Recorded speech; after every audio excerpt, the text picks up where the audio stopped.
Do you think that it's as important for the American family to put their child through college and higher learning at this time? It depends on the person, but generally speaking, investing in yourself is the best thing you can do. Anything that improves your own talents. Like, nobody can take it away from you. They can run up huge deficits and the dollar can become worth far less. You can have all kinds of things happen, but if you've got talent yourself and you've maximized your talent, you've got a terrific asset. And so that doesn't mean everybody should go to college, but it does mean that any way you find to improve. Communication skills are enormously important. I mean, I took a Dale Carnegie course that I paid $100 for, and it was worth a college degree. At least I thought it was. How do you know when to throw in the towel on an investment or a business? When you throw in the towel on an investment or business. Or business? Yeah, well, what you know is you do it too late. I went in the textile business by accident in 1965, and I threw in the towel about 20 years later, and that was about 20 years too late. There's a great tendency to want to hold on, justify old decisions. I mean, that's a human trait. And when you really know you've got a bad business is when you have a good manager and you're getting bad results. I mean, when you're getting bad results with a bad manager, you still have to examine the question of whether you can get better results if you get a better manager. Usually you can't. I've said in the past, that when a management with a reputation for excellence encounters a business with a reputation for bad economics, it's the reputation of the business that remains intact. And I've proved that many times. There are businesses that are just plain tough, and there may be too many competitors, but there's reasons why they don't drop out. There's reasons, well, we started out in textiles, and we made over half of the linings for men's suits in the country. And we went through World War II and got awards, and Sears Roebuck named us their supplier of the year and all of that sort of thing. And then we'd say, well, we'd like to increase the price of these linings a quarter of a cent a yard. And Sears would say, you must be out of your mind. There's 10 other guys that will sell it to us at the old price. And nobody ever went into a Sears store and said, I'd like a blue serge suit with a Hathaway lining. It didn't exist. We had no connection to the consumer. And there are lots of lousy businesses, and there's lots of wonderful businesses. And my job over the years has been to try and figure out which is which, and I've made plenty of mistakes. I bought a company called Dexter Shoes. In the early 90s, I paid $400+ million for it, and it made a lot of money before I bought it. But, as soon as I bought it, they pulled some switch or something, and it immediately started losing money. And it was because of foreign competition, so on. Or maybe it was because I owned it, I don't know. And it went to zero. And the worst thing was that I paid for it in stock, so that $400 million in stock I gave at the time is now worth about $5 billion. So every time Berkshire stock goes down, I feel a little bit better because of my opportunity loss on this business. But when I looked at Dexter Shoe, they had a good position in retailers. They turned out good shoes. They had a great workforce, all kinds of things. But I just forgot one thing, that they weren't going to make shoes in the United States anymore. So you make mistakes, and it does pay to recognize quickly when you've made them. If you've got a good person running a business and it isn't making any money, you're in the wrong business, and you've got to face up to that. When you look at the future, there's also the argument made that this is something that goes with your philosophy today. Get out of cash and get into assets, because we don't know what's going to happen to the dollar. Well, cash is always a bad investment. Yes. I mean, when people said cash is king a year ago, I mean, that's crazy. I mean, cash wasn't producing anything, and it was sure to go down in value over time. On the other hand, you always want to be sure you have enough. I mean, it's like oxygen. You want to be sure it's around, but you don't need to have excessive amounts of it around. And cash, we will always have enough cash around. But anytime we have surplus cash around, I'm unhappy. I mean, I would much rather have good businesses than cash. And we found a chance in the last year or thereabouts to deploy. We came in with something over $40 billion in cash, and we've got about $20 billion now, and we've had some earnings. So we put a lot of cash to work, and I like that. No, I'd much rather own a good business than have cash. And it is a hedge against the dollar?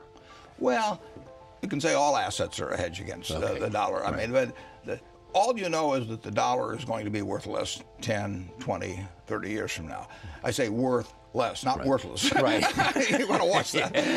But it will be, you know, and that's true of almost every currency that I can think of. The question is how much it depreciates in value. But cash is not a place that. Now, why is that? Well, that because the dollar is going to be worth less. Because we'll print more of them in relation to the amount of goods that are moving. You know, if we dropped $1 million of cash into every household in the United States today, everybody'd feel very good, except the people that invested in things that were denominated in dollars. And, you know, Exactly. There will be no tendency toward deflation in this country over time, or in virtually any country. Tendency toward inflation. Absolutely. Okay. For the average person who's maybe never bought a stock before, what's your advice about that? You can't constantly sit there and wait and say, oh, it's going to go higher, it's going to go higher. We don't even think about that. What we think about is how much is it selling for, how much do we think it's worth. When we bought it at $35 billion effectively, I felt the company was probably worth at least $100 billion. How did it come to your attention? How do you find a stock like PetroChina? I sit there in my office and I read an annual report, which fortunately was in English, and it described a very good company, and told about the oil reserves, told about the refining, told about the chemicals, everything else. And I sat there and read it, and I thought to myself, this company is worth about $100 billion. Now, I didn't look at the price first. I look at the business first and try and figure out what it's worth, because if I look at the price first, I'll get influenced by that. So I look at the company first. I try to value it, and then I look at the price, and if the price is way less than what I've just valued it at, I'm going to buy it. And how do you value it? Well, that's the trick. Yeah. But it's essentially what I would pay for the whole business if I could buy it. And the real test of whether you would like it as an investment is whether you would be happy if it never got quoted again, and just in terms of what the asset did for you. But that doesn't. I will say this about gold. If you took all of the gold in the world, it would roughly make a cube 67 feet on a side. So if you took all the gold in the world, we could have a cube that went down there 67 feet, 67 feet high, and that would be the whole thing. Now, for that same cube of gold, it would be worth at today's market prices about $7 trillion. That's probably about a third of the value of all the stocks in the United States. So you could have a choice of owning a third of all the stocks in the United States, or you could have a choice of owning that little block of gold, which can't do anything but kind of shine there and make you feel like Midas or Croesus or something of the sort.